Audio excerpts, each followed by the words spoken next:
कोकणात मान्सून दाखल झाल्यावर पहिल्याच दिवशी रत्नागिरी आणि सिंधुदुर्ग जिल्ह्यात पावसानं धुमाकूळ घातला। अशातच रत्नागिरी जिल्ह्यातल्या चिपळूण तालुक्यात असलेल्या खडपोली इथं 3 जण नदीपात्रात अडकल्याची धक्कादायक घटना घडली। चिपळूण तालुक्यात रविवारी रात्री उशिरानं ही घटना घडली आहे। या सगळ्या घटनेची तातडीनं दखल घेत चिपळूण तालुका प्रशासनाच्या रेस्क्यू टीमनं रात्री उशिरापर्यंत बचाव कार्य करत 4 तासांच्या अथक प्रयत्नांनी 3घांची सुटका केली। अडकलेल्या 3 नागरिकांमध्ये एक महिला, एक लहान मुलगा आणि एका इसमाचा समावेश होता। मिळालेल्या माहितीनुसार हे सगळे नदीपात्रात मासेमारी करण्यासाठी गेले होते।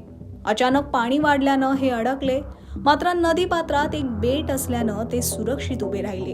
अन्यथा मासेमारी करायला जाणं या 3घांच्याही जीवावर बेतलं असतं। मात्र दैव बलवत्तर म्हणून हे 3घही सुखरूप बचावले आहेत। चिपळूण रेस्क्यू टीम या 3घांसाठी देवदूत ठरली।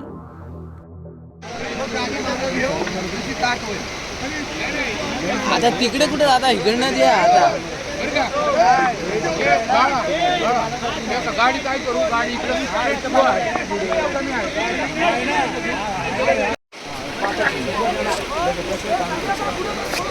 भोपळे साहेब, तुमची टीम फार अलीकडे येऊ नका। गरज पडली तर रस्ते पलीकडच्या साईडला वळावं लागेल। आहे त्याच ठिकाणी स्टॉप राहा।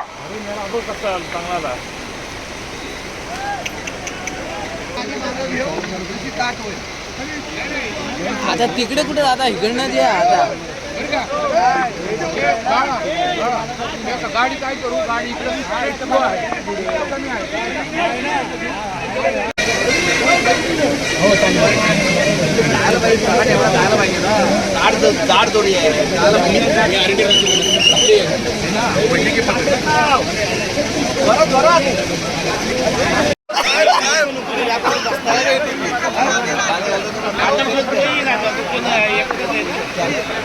भोपळे साहेब, तुमच्या अंगावरती जाड जोडी आहे।